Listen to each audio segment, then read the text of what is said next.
بسم الله والصلاة والسلام على رسول الله. kusoo dhawaada cashirkeenii waxaan marinayaa afraad ahaa dhisidda portfolio ama website aad isku xayeysiinaysid maadaama aad tahay qof baranaya cilmiga software web development ama full stack web developer. saddex cashir oo horaan soo qaadanay cashirkeena u dambeeyey ayaad furaysaa, waxaad ku dhufanaysaa folderkii isaga ahaa bootcamp 2020 ka bacdi practice portfolio ay tegaysaa, ka bacdi portfolio-practice-sln baad laba jeer ku dhufanaysaa. markaad laba jeer ku dhufatid waan iska xidhayaa cashirkaa kuusoo baxaya meeshuu noo joogay maalintii dhaweyto. haddii aan marka idin tuso maalintii dhaweyto meeshuu noo joogay sidan uu ahaa, halkan aan kaga tagnay, waa inagii sawiraantan gelinay, waa inagii footerkan hoose gelinay, waa inagii sawirka loogada gelinay, background image gelinay, menuga kore waa inagii gelinay. daqiiqadii u dambeeyey cashirka background-iga ayaan yellow ka dhigay, marka yellowgii ayaan ka tirtirayaa. so style sheetkaada haddaad ku dhufatid, haddaysan kuwan kuu furayn oo ay kaa xidhmeen, waxaad tegaysaa www css folder, laba jeer waxaad ku dhufanaysaa my style sheet. style sheetkii waa kuu furmay ama css-kii. haddaad hoos aadidna view folderka home haddaad sii furtid, maxaan jeedaa share haddaad furtid, waxaad ku arkaysaa layout. laba jeer haddaad ku dhufatid layout-ka kuu furmay. marka my css-ka haddaad tagtid, ka u koreeya oo baadhiga ah waxaan geliyey background color yellow, marka kaasaad ka tirtiraysaa, safena waad dhahaysaa control s. haddii marka aad cashirkii refresh ku noqotid sidii caadiga ahayd ayuu ku noqonayaa. hadduu ku diido dhib ma laha, waxaad tegaysaa halkan bara history aad tegaysaa, waxaad dhahaysaa halkan, waxaad dhahaysaa ka bacdi ku dhufo halkan clear baad leedahay, ka bacdina refresh aad leedahay, markaas caadi buu kugu soo noqonayaa.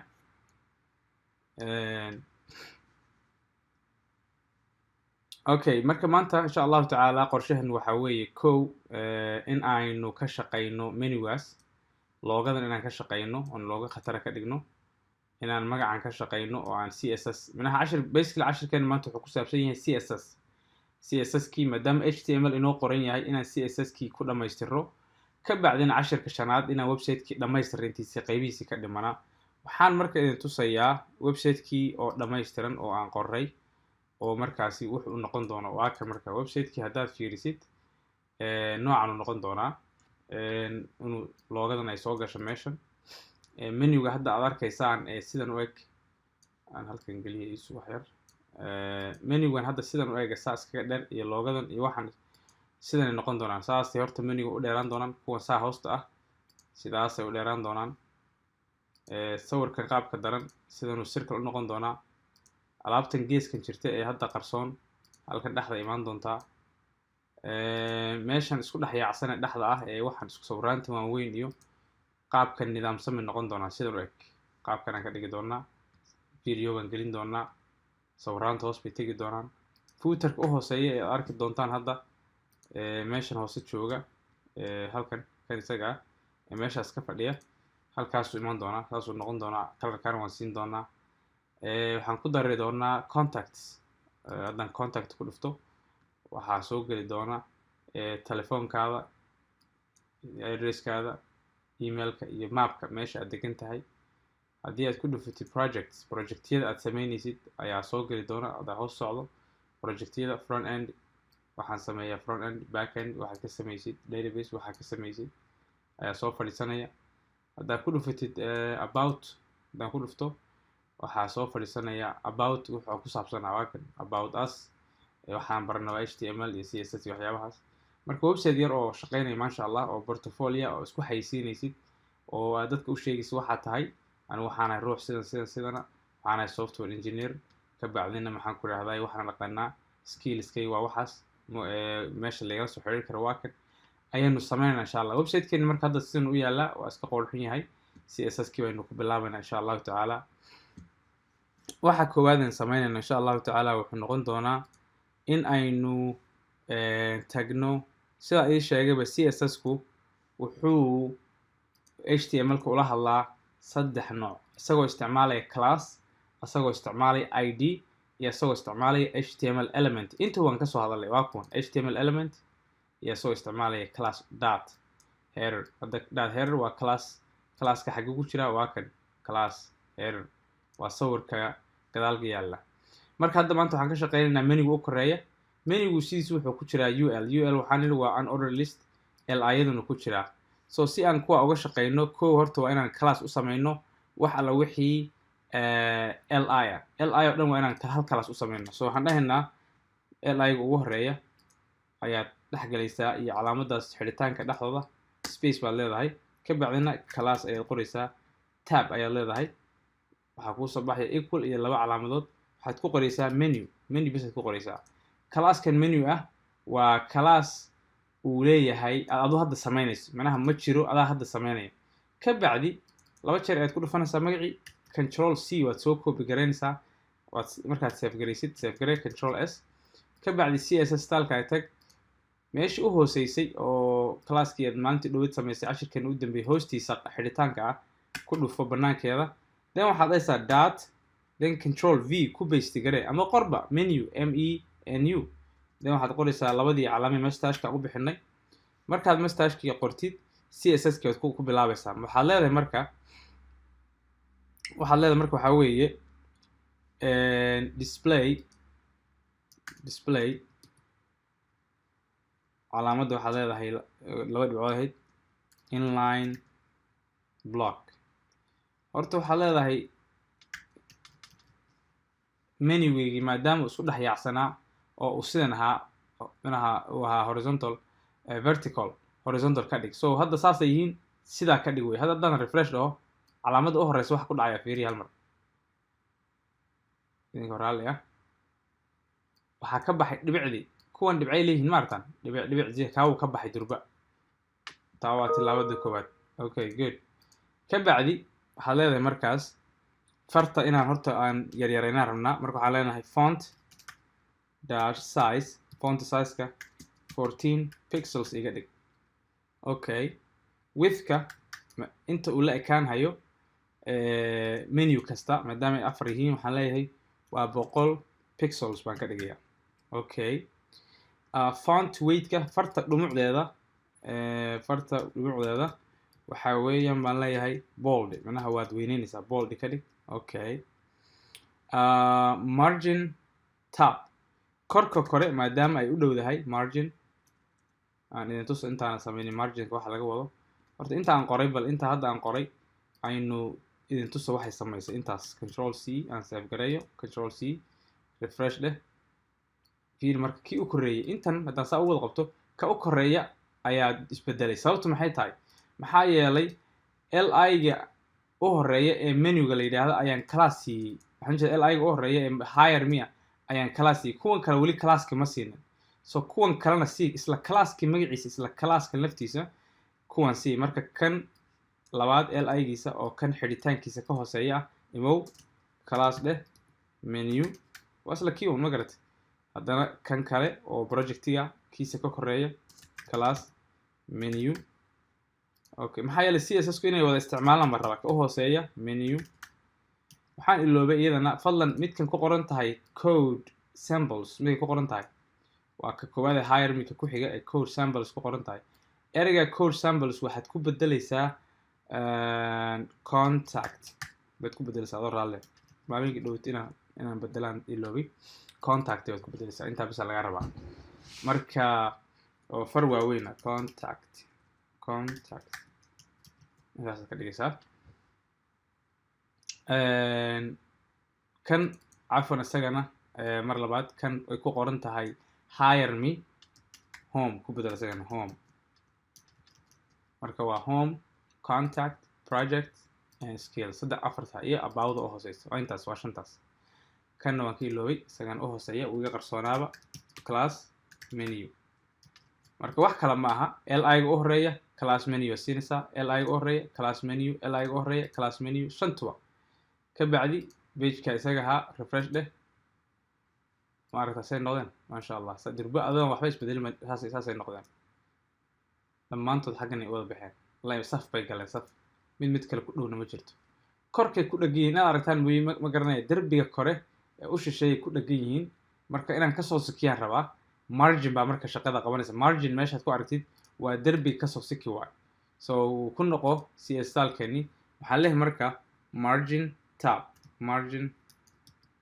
dash tab korka kore waxaad kasoo sikataa baan leeyahay 30 pixels ama kasoo durugdaa margin ayaduna waxaan leeyahay left oo leftiga ayadana waxaad kasoo durugtaa 30 ayadana pixels bal intaas samee okay hal mar marka website-ka ku noqo refresh dheh ma aragtaa way kasoo durugtay kanna 30 buu dhinaca kasoo durugay kan kalena 30 buu kasoo durugay halkaasay yimaadeen maasha allah si fiican bay xaal ku socotaa waan sii wadaynaa weli waxa la dhaho padding baa jira paddingku aan idin tuso intaana samaynin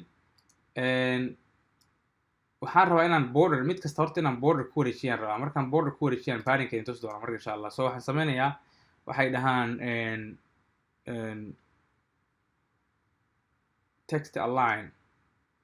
text align maaha text dash align waxaan leeyahay center okay and then waxaan leeyahay marka ugu dambeyntii padding dash top waxaan ka dhigayaa 8 pixels padding dash bottom isna sidoo kale 8 pixels هذا intusaya marka wuxuu qabta padding wuxuu qabtaa farta ayuu geesaha ka durkinayaa geesaha kii wuxuu ahaa banaanka kan waa gudaha so refresh dheh okaas waxyar buu ishu ay qaban karin buu yuu kala durkayaa marka si yar qurux badan buu ka dhigayaa maasha allah okay good okay so manigii waanu samaynay alxamdulilah rabbil caalamiin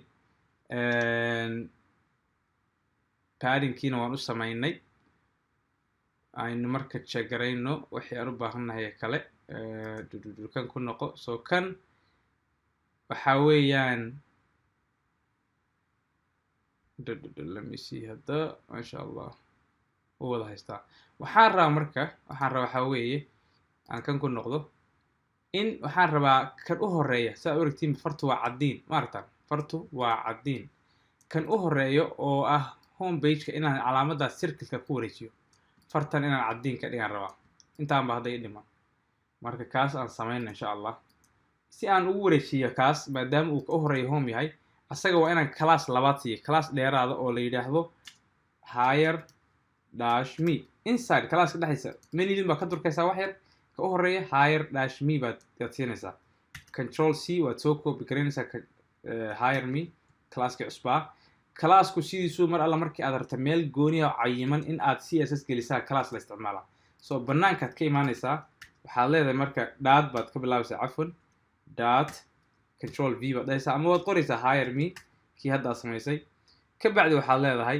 border style border dash style waxaad leedahay solid baad ka dhigaysaa okay border style solid border color waxaad dhahaysaa white okay I think waa inoo suurtagalaan filayaa insha allahu tacaala waxaan ka rabnay so haddaan refresh dhaho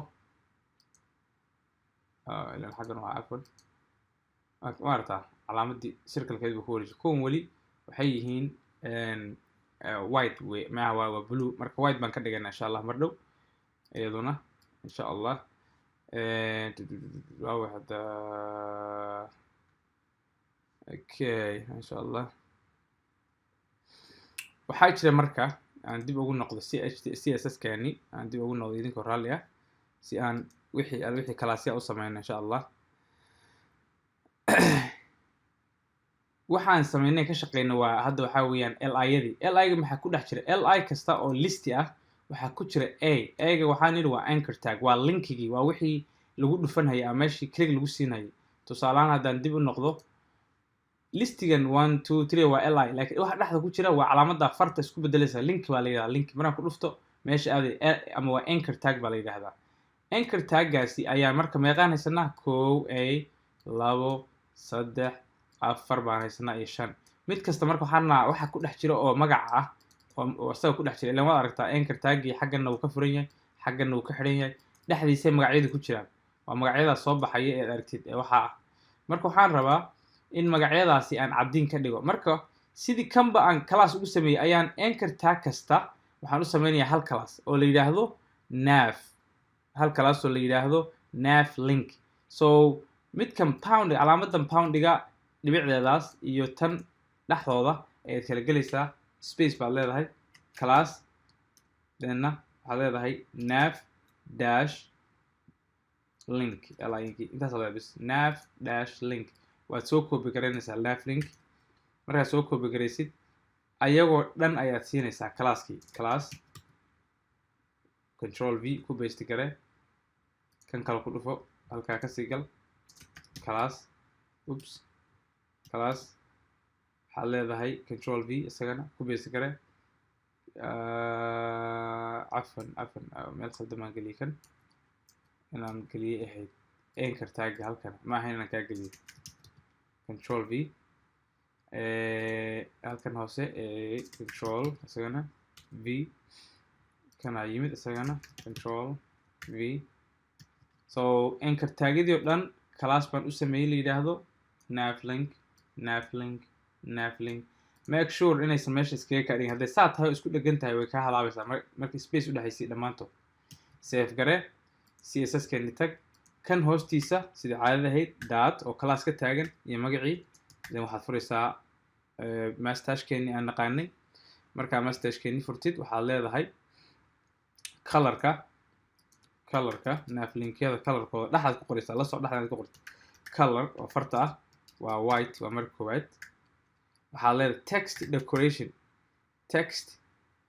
decoration oo ah in hoosta laga xariiqo decoration waxaad leedahay underline haddii aad rabtid waan ku tusayaa hoosta inaad ka xariiqday link kasta hadda ma lihin laakiin waan ku tusaya waxay qabato hoosta hoosay ka xariiqan tahay maaragtid waa white mid kasta hoosta ka xariiqanya maaragta dhag cadin oo isku bedelan dhammaantood ma rabi inuu hoosta ka xariiqnaado maxaa yeelay keenan hoosta kama wada xariiqna soo maaragtiin marka waxaad ka dhigaysaa meesha hadda aani text underline waxaan dhahayaa none baad ku bedelaysaa macnaha eber ka dhig ma ogoli in hoosta laga xariiqa aad leedahay save garee refresh de oo kaa uu ka baxay maaragta maasha allah so hadda waa isku ekaaday keeni halkan ahaa hore iyo kanaan hadda sameyn waa isku egyihiin maasha allah si fiican bay xaaladda ku socotaa so cashirkeedna ku noqdo menugii layout-ka layout-kan tagayaa marka menugan waa iga dhammaaday kan isaga ah waan ka farxashay waan ka dhammaaday hoos baan u soconaya wax yar waxaan aadayaa diffka ku xiga ul-ka xidhitaankiisa hoose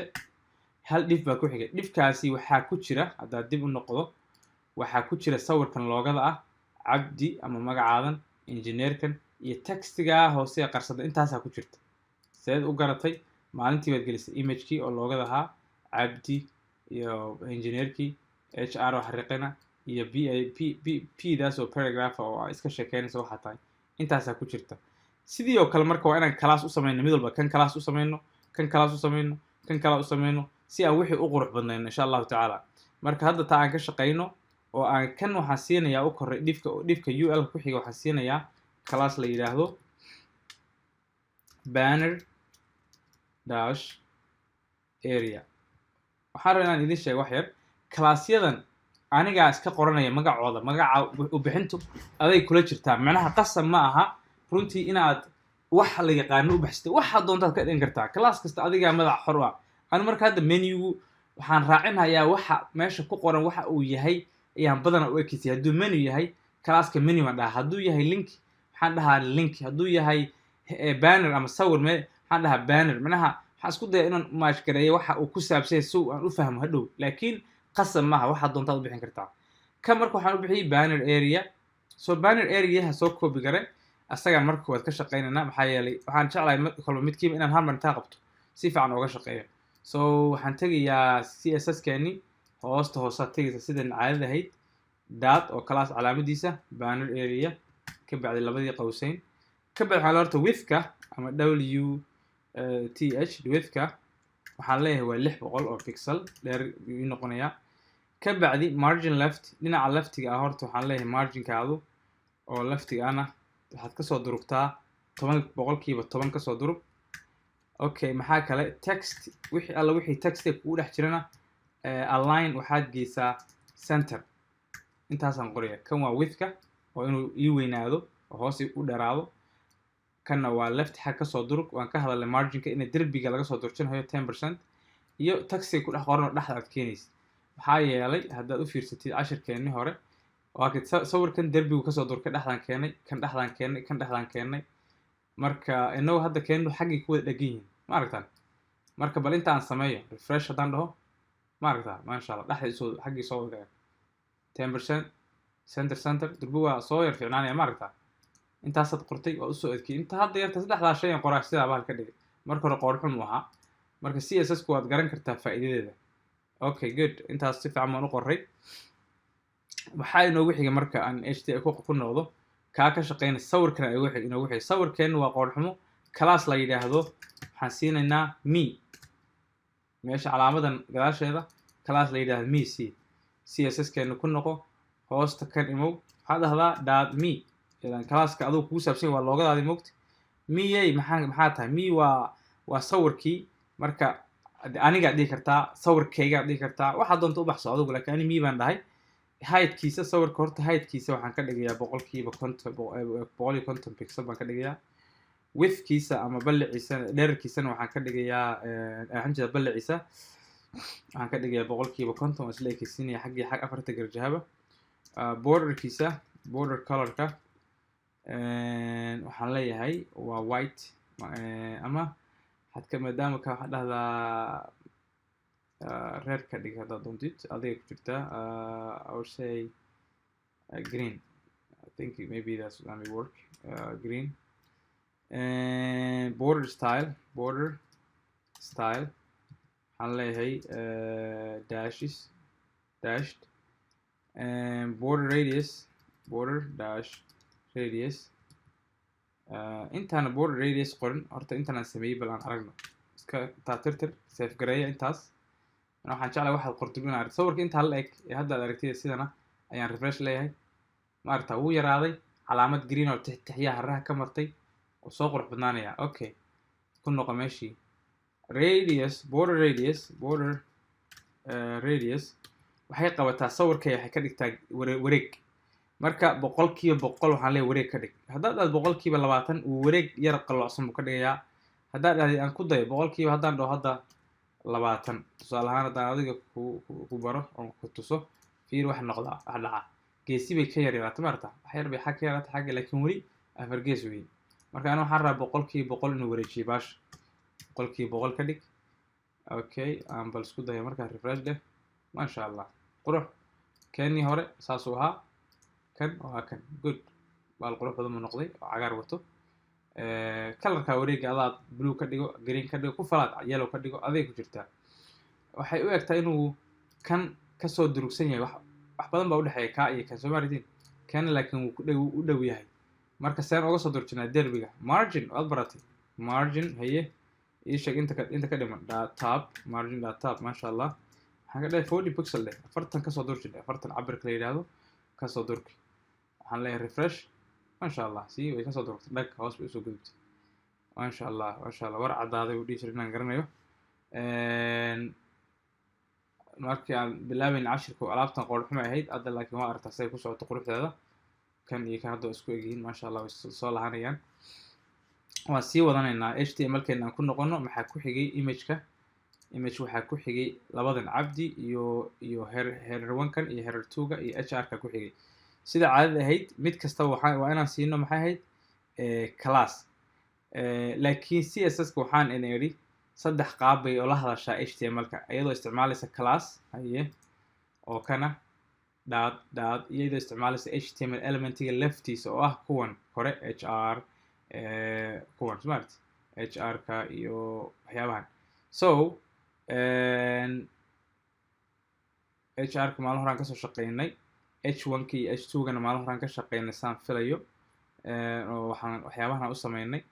marka let me see iyagu inay okay yihiin in kale I think inay okay yihiin waa maalin horaan ka shaqeynay iyagan kanna maalin horaan ka shaqeynay kan I think laftiisu maalin horaan ka shaqeynay cashirkanna horaan ka shaqeynay okay that's good that's not bad okay waxaa noo dhiman yes waxaa noo dhiman kanaana ka shaqeynay so kan waa inaan sameyno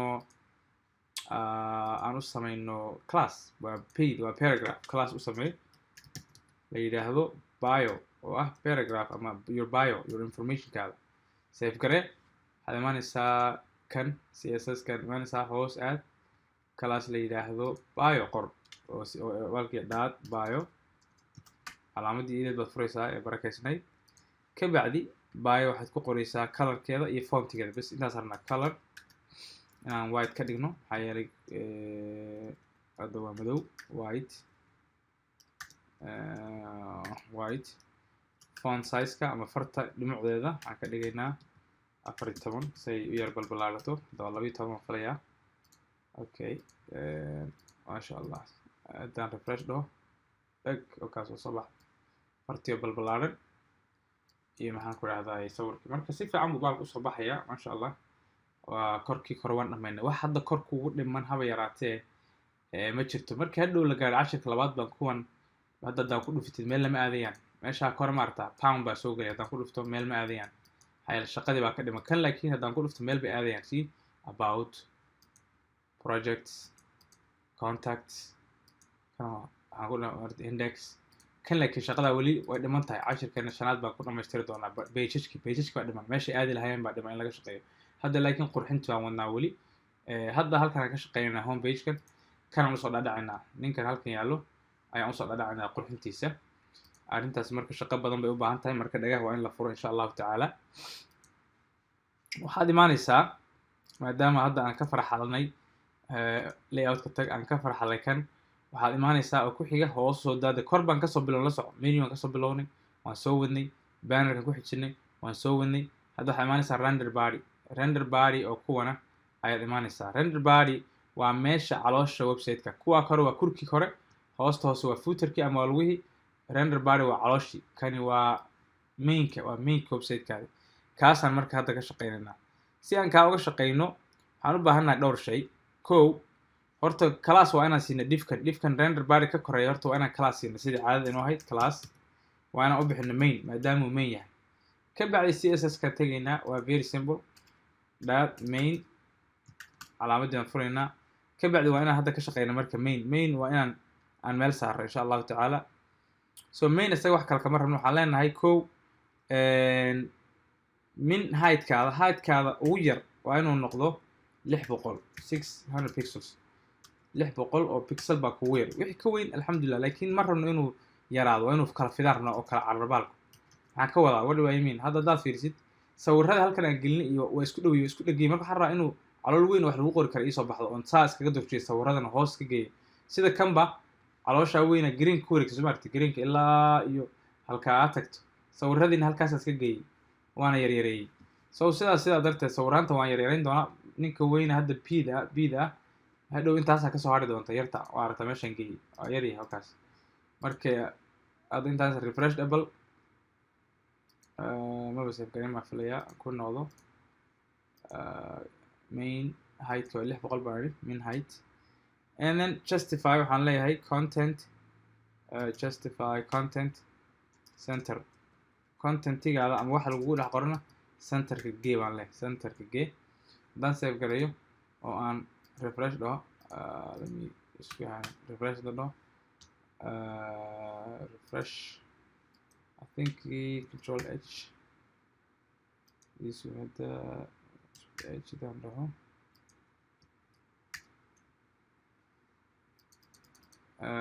okay I think history waa inaan hadana aan refresh dhaho I hate control H by control H refresh da mararka qaar hadduu saa kaa noqdo historyga clear gare refresh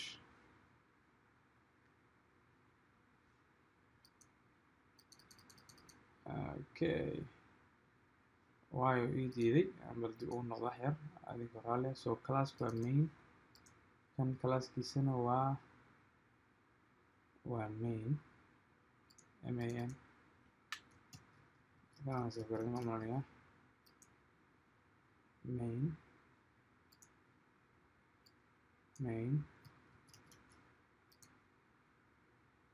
Main height like all our pixels, specify center, refresh. Okay, I think waxbaan ku jirin, that's what we did. Okay, I got it. waan gelin doonaa insha allahu tacaala. So kaa waan ka shaqaynay oo heightkii waan diyaarsanay. ku noqo layoutkaada. markaad layout ku noqotid bal aan fiirina waxyaabaha markaan u baahan nahay. kow horta waxaa u baahan tahay HR-ka korkiisa iyo mainka dhexdooda, aan jeedaa render body-ga dhexdooda iyo mainka dhexdiisa, render body korkiisa cafwan oo halkana iyo mainka dhexdooda waxaad ku samaysaa HR tab dhe marka. HR-ku waxaan nidhi maalintii hore muxuu ahaa horizontal, waa line-ka dheer. class waxaad siisaa la yidhaahdo yellow waad siinaysaa class la yidhaahdo yellow waad siinaysaa. intaa markaad samaysid enter baad leedahay si space kugu noqdo. classkan yellow aan marka ka shaqaynana CSS-kaadi mow waxaad dhahdaa dot yellow calaamadii fur, calaamadii waad furaysaa. ka bacdi yellowgan maxaad ka rabtaa? waxaan doontaa u samayn doona, laakiin yellowga waxaan ka rabaa in aan calaamad dheer oo I will show you what I mean. calaamadan dheer oon u baxsaday yellow wataa taa dheer ee gudban ee saa u dheer ee kala jaraysa baadhigan iyo menuga kore kala jaraysaan samayn rabaa. hadda malihid adigu waa kan iska cidlo, waa yartahay middaa yartaa, laakiin taasaan samayn rabaa. so waxaad samaynaysaa yellowga waxaad dhahaysaa border dash tab. border tab waxaad harta waa 5 pixel dheh, 5 pixel markaad dhahdo double dheh, laba line ka dhig. colorkiisana pound F5 A oo yar 623 nambarada noocaasa 6 xarafka kalaray u taagan yihiin. pound waa inaa laga horreysa, haddaa pound dhahdi ma shaqeynayo, so pound waa inay ka horeysa. ka bacdi wixii color rabtid, haddaad rabtid colorka blacga waa pound 000000 waa black. haddaad caddiin rabtid FF waa caddiin. marka inagu midkaan rabno waa midkan isaga ah hadda aan ku tusi doono, waa midkaas ka bilaamo F5A623 kaas wey. save baad leedahay, enter baan leenahay. widthkiisu waxaan leeyahay dhererkiisu waa 100% baad leedahay, isku kala fida screenka dhan. border button hoosta hoose waxaan leeyahay none. okay, border right-ka wax border ma ka leedahay none dheh. save variable, bismillah, refresh dheh. maaragtaa alaabta dheereyd baa soo baxday. keni waa kaas, kaana waa kaas. good. kuwan waxay ku jiraan meel dhow index, waan ka shaqayn doonaa, don't worry, anaa ka shaqayn doona, waan tusi doonaa insha allahu. laakiin so far xaajada meel fiican way noo maraysaa, sawirkiina waa inoo qurux badnaaday. that's good, masha allah. alright, that's really good, masha allah. okay, aan ku noqdo website-kii marka. haddana waxaan tegayaa layout-kii. ninka la yidhaahdo render body oo ah meesha caloosha website-ka, cashirka 5aad baan ku sharxi doonaa markaan caloosha leeyahay, is fahmi doontaan. ayaan rabaa inaan diff dhex geliyo, maxaa yeele meel cidluu taagan yahay keligii. diffkan mainka ah kuma hoos jiri karo, waa in diff kale u dhexeeya. marka HR-kan iyo kan dhexdooda ayaa diff samaynaysaa.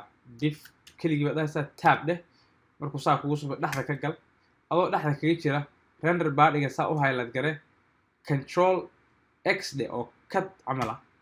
ka bacdi dhexda tag ka control V dheh saa dheh, ama hadday kugu adkaato sidaas waxaad samaynaysaa saa u highlight gare, ku dhufo adoo haya kor u jiid, markaa saa u jiid ku sii daa.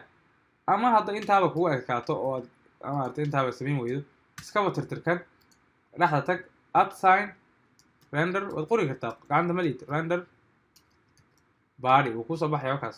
then saa dhan intaa ma samaynaysaa. markaad dhifka dhex geliso adoo calay kulaha dhif dhex geliso maa rabay, class u samee. Okay, class baad u sameynaysaa dhifkii cusba ay samaysay. Classkiisana insha Allah waxaad u bixinaysaa center u bixi, center baad u bixinaysaa. Okay, center baad u bixinaysaa. ka bacdi style sheetkaada imo sidayna caadada ahayd. style sheetkeena marka center aynu sameyno. dhifka markaan sameynayo maxay ahayd? waxaan jeedaa class dot center and then sidaas. center maxaa tahay? waa margin. horta waxaan ka dhigayaa auto ama arrow hadalaba. widthkana waxaan ka dhigayaa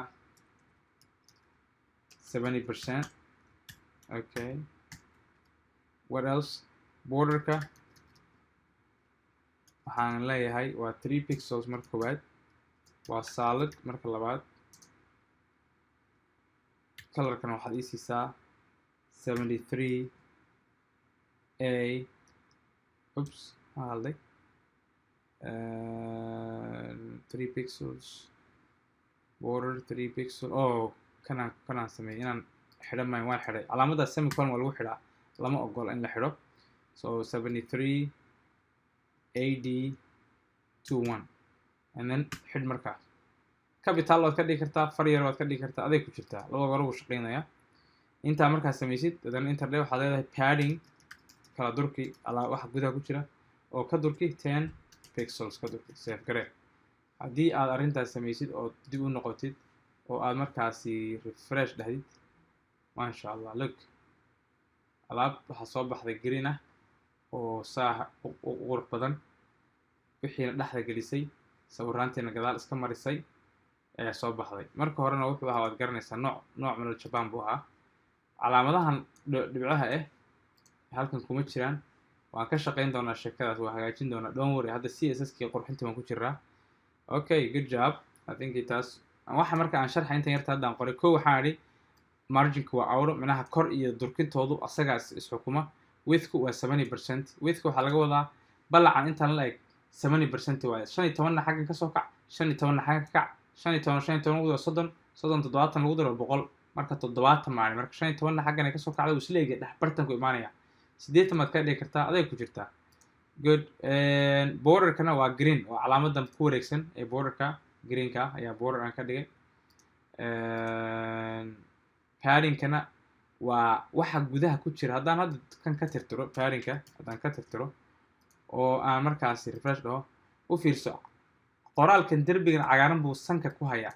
marka paddingku wuu kasoo durkinayaa, laakiin marginku waa banaanka, waa calaamadan banaankeeda wixii margin ah geesaheeda. paddingkuna waa gudaheeda wixii ku jira inay geesaha ka durkiso. waa intaas, midna waa gudaha midna waa banaanka. soo kusoo celi paddingkii, haddana refresh dheh, u fiirso P-dan iyo K-dan iyo H-dan u fiirso, way ka durkeen derbiga cagaarka maarata, way ka durkeen dhag wax yar maarata moodo qurux badan buu noqday. okay, I think waxaa inoo dhiman sawiraantan dhaadheer, sawiraantan qoodho xun ee meesha waaweyn ee sida qaab dar u yaalla inaan ka shaqeyno oo aan ka dhigno alaab khatara ayaa inoo dhiman. sawiraanta kan markaasi waxay ku jiraan hadda so far halkaan maraynaa. waxaan dhexeeyay picture-radan waxaan jeedaa iyo videogan meeshu ku jira ma aadi doonaa, ha ka walwalina. oo waxaan samayn doonaa, waxaan tirtiri doonaa annaga inaga jira. intaan tirtiro ayaan waxaan qori doonaa quruxda badan ee meesha ku jira cashirkeena dambe insha Allahu. laakiin hadda waa inaan shaqeeyo oon dhaho sawiraantan aan ka shaqeeyo waayo, oon ka soo saaro inay u egyihiin sidan yaryarka saddexdaas. okay, haddaad haysato 2 sawir ama 3 ama 4, don't worry, qasab ma inaad 5 haysatid. insha Allah marka sawiraantii baan aadaynaa. sawiraantii iyaga ahaa ayaynu aadaynaa. sawiraanta marka intaanan samaynin waxaan rabaa sawiraantan inaan kala xidho iyo render bar inaan kala dhigo, oon kala dhex galo. HR-kii yellowga ma xustaa, soo copy gare control C, diffkan sawiraanta ku jiro iyo render bar closingkiisa dhexdoodaas paste ku dheh, raalli ahaada, paste ugu dheh. so waa in marka render badiga diffka ku jira oo sidana ay HR yellowgana kor ka yihiin hoosna ka yihiin. save garee. haddii aad ku noqotid waxaan ka wado calaamadaas dheer hoostan hoose ma taalo, marka inaan waxaan rabaa ku xidho. haddaan refresh dhaho wataa way soo baxday maarata, marka calaamada inay kusoo baxdo xagga green kun dhexda galo sawirkana banaanka tago yaa sameeyay waxaas calaamadan yellowga ama HR kan oo horizontal line yaa kor iyo hoos ka mariyay render body oo diff ku jira oo center class la yiraahdo wato ka bacdi umo kan waxaad siisaa class la yiraahdo bio I think icon icons manaha maadaama iska icon meel iska yaal yihiin icons dheh kanna maadaama oo diffku aan siiyey icon ayagan sawiraanta laftooda icon baan siinayaa class icon marka la soco kan waa icons oo s la socoto kanna waa icon oo aan s la socon maadaama oo icons wuxuu tilmaamayaa hey waxaa dhexdeeda la gelin karaa waxyaabo icon ah kanna waa iconka laftiisi dhammaantood marka class la yidhaahdo asiisan icon baa siinaysa icon waa shay camal iconku class icon sawir baad dhihi kartaa iconka hadduu kuga kaa sawir ka dhigo class icon class kale icon intaa markaas ma samayso intaas oo ku yarkaadinaya intaas samayso insha allah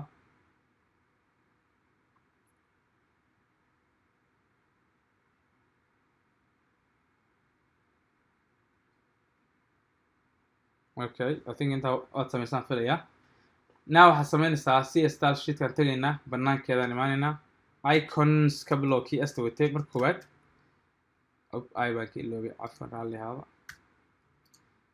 ka bacdi waxaad leedahay icon soma max dash height-kaada horta oo maxiga waa inuu 150 noqdaa pixels okay number 1 number 2 justify content alaabta kugu dhex jirta center geli number 3 text alignment-igaada center ka dhig waa marka kaawa cool okay banaankiisa ima wasagan banaanka hore daad icon keliya oo asta wadanin samee mid cusub u samee waxaad leedahay min height-ka ugu yar oo ninkan lahaan karo waxaa weeyaan min height ma dhaha no waxaan dhahayaa max kan ay cafan kii kalame waxaan dhahay max width dheh max width 100 ka dhig pixels max height-kan waxaad ka dhigtaa sidoo kale 100 pixels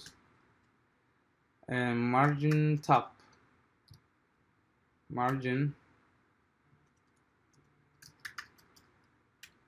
tab waxaad ka dhigtaa 30 pixels margin hadduu aad fahantay baan filaya margin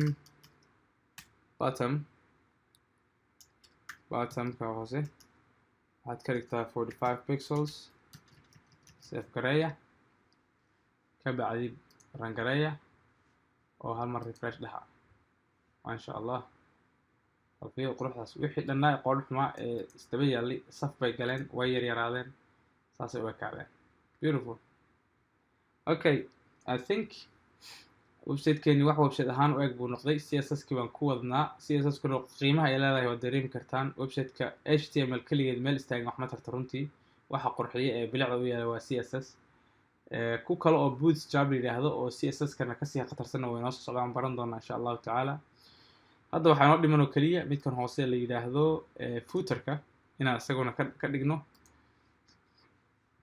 sidan hoose si footerku waa aragtaa uu taagan yahay ma dhaqdhaqaaqa so halkaas ka taagan yahay waa iska nagi yahay marka footerka inaan ka dhigno wax taagan oon dhaqdhaqaaqin oo center colorkan inaan siinaa inoo dhibo sida caadada ahayd hadda dee lagu tilmaamayo waa inaad sii hor ordood garato waa inaad u sameyno what footerka waa inaan u sameyno class la yidhaahdo footer la soco meeshaan jooga ha wareerin waxaan imid kani waa footer meesha ku qorantay u hooseysa dhiifka u hooseysa baadhiga ka ku xiga kaasaan imaado marka classkiisa ayaan siinaya oo la yidhaahdo footer okay footer markaan siiyo classkiisa la yidhaahdo waxaan tegayaa sida CSS-ka footerkiina waan sameynayna insha allahu tacaala marka la socdo idinku markii class la sameynhayo iska sii garo waxa la sameyn doono in la aadi doono CSS-kii horta save garee ha iloobin inaad manaha iloodaan diidanay save garee hoosta sii aad haddii aad fahmaysaan waa inaad sii samaysataan idinku inaad sugtaan maaha footer horta waxaan leeyahay positionka footer waxaad ka dhigtaa fix waa inaad taagto oo uusan dhaqaaqin leftiga 0 waa inuu kala haado bottomka hoosana waa inuu kala haado 0 asagana.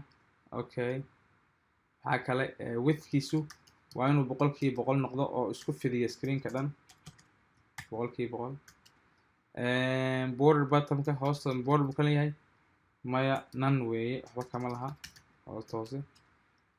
border right kana asna waxaan leeyahay waa none, waxba ma jiro isagana. Okay,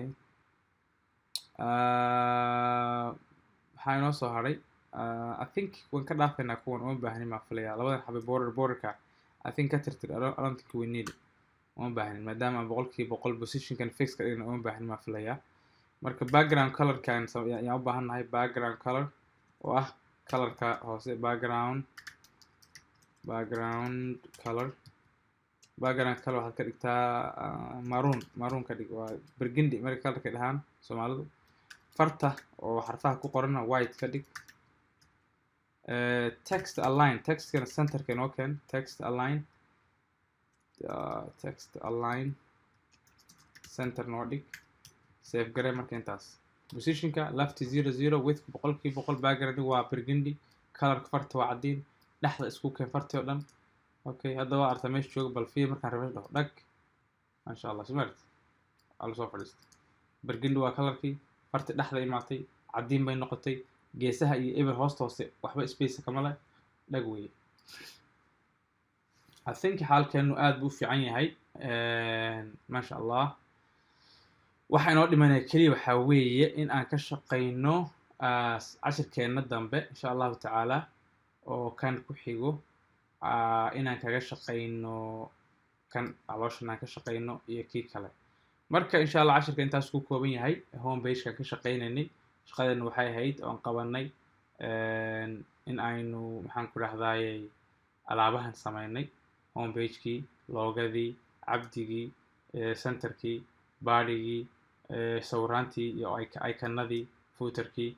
haddii aad rabtid shaqadii aan maanta qabanay in aan dib u xuso fiir waxaan samayn karaa footerkana delete garanaya idinku ha taabanina waxbaan tusaa delete iconkana delete kana delete centerka delete yellowga delete mainka delete bio delete me oo loogadii ahay delete bannerka delete navbaradan delete hire me oo home page-ka delete menugii oo kii oo kale delete.